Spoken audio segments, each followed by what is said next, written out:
Since the dawn of time, man has found ways to assert his dominance, entertain, and express his culture. As seen in nature, man is not much different from animals. The only difference is that man has discovered more devastating and impactful ways to do so. War. Perhaps the most common aspect among civilizations has been executed for thousands of years. It is single-handedly the most destructive force driven by man. An alternative was clearly necessary. That alternative was in fact athletics. Sports and various other games made it possible to demonstrate man's competitive side in a safer environment. Gladiator fights were some of the first organized sporting events. Man's vying lust for blood had taken a leap off the battlefield into a coliseum. Eventually, these bloody displays of violent competition would be revised into organized, safer displays of dominance. One of the earliest expressions of organized sports was the ancient Olympic Games, first held in 776 BC in Greece. It was the first time in history athletes from distant lands met in a single arena to compete for the glory of their homelands, a tradition still in place today. This was only the beginning. Centuries later, sports becomes a billion-dollar industry. Millions of people pay money to watch professionals compete, whether it be in a stadium or from the comforts of their own home on a television. Some athletes devote their entire lives to their athletic careers, taking time away from their regular lives off the field. However, student athletes are not paid, and many of their athletic careers end when they graduate high school. This short-lived athletic obligation takes away from a student's academic obligation, a more crucial component in a person's life, considering colleges prefer better grades over better athletics. In order to gather more information, we visited High School West to interview students and teachers about athletics in high school.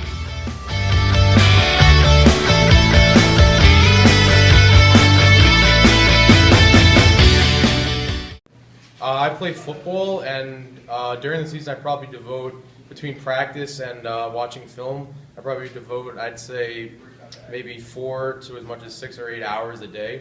I'm on varsity basketball, and practices usually are like 2-3 hours plus games, and sometimes we have to stay for the JV games, and that's also like another 2 hours. So it can be anywhere varying from like 2 to like 4 or 5 hours. After interviewing several students, we found that sports have become a hectic part of a student's life, taking up much of their social life and their free time. Many students find that when they get home from practice or games, they have little time for homework, friends, relationships, and themselves.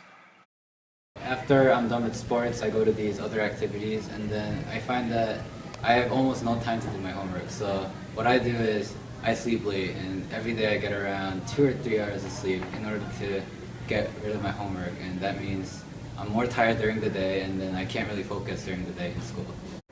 Well, I believe that sports do hold you back from doing other activities, especially for a player such as myself who wants to be the best at the sport that he's playing. It doesn't allow you to do other activities because you're always worrying about like, oh, I gotta be the best, so I gotta train, I gotta go to practice, and I gotta train again, and then I gotta get homework done. That way I don't fall behind, so they take me off the team.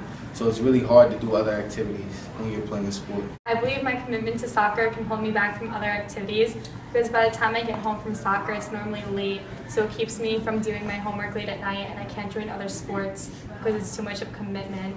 And sometimes the sports, they're at the same time, then I have to choose one over the other. My commitment, it definitely holds me back from the activities. A lot of times, I may want to see like my friends or my girlfriend, and I just don't have the time to, and it's actually very stressful for me because I want to spend time with these people that I really love and care about. And don't get me wrong, I love my team, I love being with them, but sometimes, I want to do other things. I want to maybe go to the movies or bowling, and I just don't have the time to, and it sometimes it gets to you, and at nights, I just kind of sit there and I wish like, oh, tomorrow maybe I can see them, and it turns out I can't because I'm too time constrained. Since I get home so late, I have to do homework, and it sometimes affects, the outcome of the way my homework is and how good it is. And with sleep, I get less, obviously, because I'm spending time doing homework. So I'm up till like 10 o'clock, 11 o'clock sometimes, and I don't get as much sleep as needed.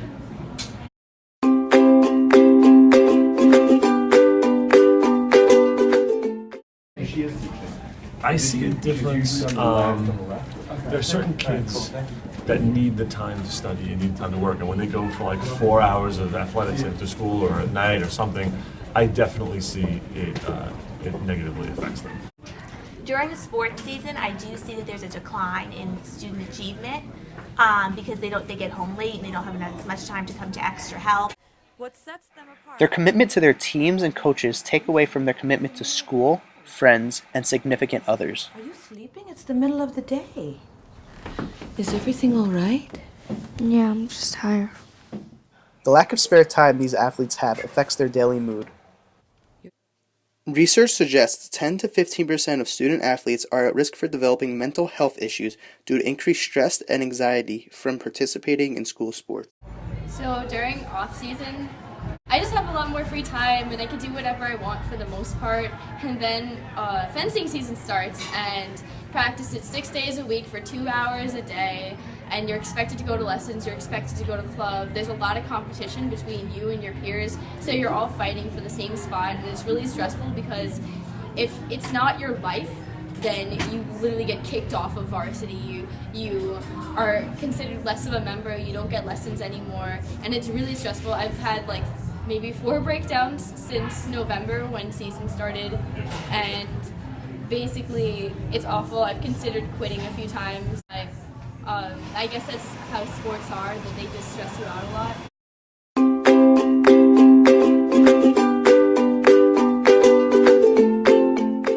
Why do you commit so much time to your sport?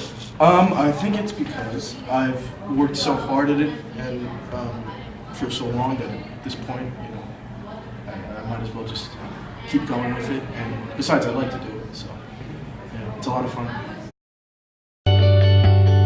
So do the pros really outweigh the cons, or do the cons bring down a student in the long run?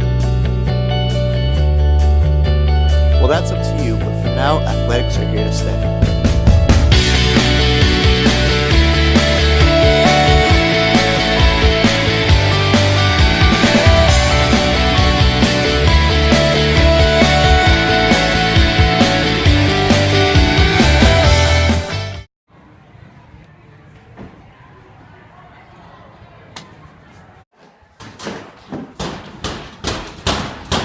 Well,